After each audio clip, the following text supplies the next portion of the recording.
Hey there, this is John from Heroes and Legends. We have two more Shadows over Innistrad spoilers to take a look at today.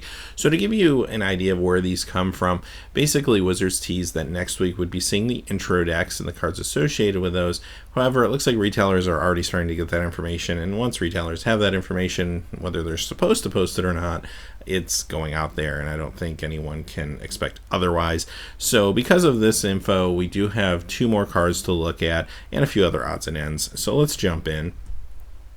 First, we see the BioBox promo, and this is Elusive Tormentor. Now, we talked about this in great length in yesterday's spoiler video, so if you like my thoughts on it, check that video out. But today, we're just looking at the BioBox art. Of course, this will be in foil, and it looks pretty nice. Now, we're only seeing the one side of it. This is a double-sided card, so it would be really cool to see what the other side looks like, but unfortunately, we don't have that on this JPEG. But there you go for your BioBox.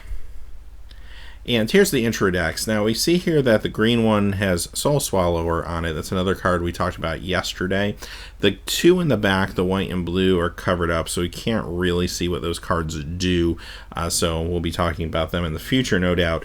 However, the black and red ones in the front are visible if you enhance the image a little bit, and those are the cards we'll be looking at. So before we get there, though, I just wanted to showcase the clue token for everybody. This actually came out yesterday from Wizards in some of their materials. Don't know if we'll see multiple versions of this, kind of like the Eldrazi tokens. I kind of feel like maybe we will, but this is at least one version of the clue token, which is kind of cool. And it's got a quote from Tamio's journal on there. Now let's get into the two new cards. As you notice, the picture of the cards are very grainy, so on the left, I went ahead and just typed up the text for y'all. So, first one is Markov Dread Knight. Costs 2 black, 3 generic. It's a Vampire Knight, 3/3 flyer. And if you pay a black and 2 generic, you get to discard a card and then put 2 +1/+1 counters on Markov Dread Knight. So first off, let's talk about limited. This is actually a decent limited card. Now, it's a little pricey. Paying 5 for a 3/3 flyer doesn't feel super great. However, sometimes you just need a flyer in limited, and this will fill that hole. But what makes this more playable is the fact that it does give you a discard outlet for Madness or for Delirium, which is pretty cool. But aside from that, even if you're not going down the Madness Delirium route, sometimes just mid to late game in limited, you just start drawing extra lands or cards that aren't going to help you in that matchup, and then you may want to just go ahead and toss those to put some tokens on this thing. And rather affordable to throw 2 tokens on, even though it is 3 mana and a card. It's quite a bit of resources, but you do get a 5/5 flyer once you do it the first time. It's not bad. You do it again, and it becomes a 7/7 flyer. So this is actually pretty decent. I would probably not hesitate to play this in most cases if it's in my limited pool and I'm in black. Having said that, as far as constructed goes, much too expensive for what it's trying to do. It's not going to be a standard playable card. And our last card of the day is Flameblade Angel. Costs 2 red, 4 generic. It's an angel of flying, 4/4. And whenever a source an opponent controls deals damage to you or a permanent you control, you may have Flameblade Angel deal 1 damage to that source's controller. Okay, so let's talk about limited first. Like I said with the last card, sometimes you just need a flyer. So if I'm in red, I'm desperate for something that's kind of sizable with evasion, and I don't really have anything else going on at the higher end of my curve, then maybe this makes my cut. It's not super exciting, but if I need it, it's there.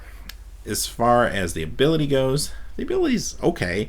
If your opponent attacks in with a lot of creatures, maybe they're going really wide, have some sort of token strategy or something like that, well, in that case, this is alright. If you get hit by 3 creatures, your opponent's got to eat 3 damage. If your opponent needs to get rid of one of your creatures and they use a direct damage spell, well, they're going to have to eat a point of damage.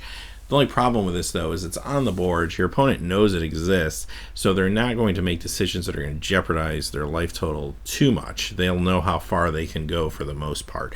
So because of that, this isn't a super exciting ability. Now, if you could flash it into play as a surprise or something, that might be a little different. But just because your opponent can obviously play around this to some degree, the best it's probably going to do for you is slow down the game and maybe give you a couple more turns to find it out. Other than that, I'm just not super excited about this one. So limited, it will have a small role. It just depends on your card pool. And finally, constructed, nothing too exciting here, just not doing enough for 6 mana. So, having said that, well, those are the two cards that we have for today. Starting on Monday is the official Shadows over Innistrad spoilers. But if anything else comes out prior to then, we'll of course put a video out and get that information out to you.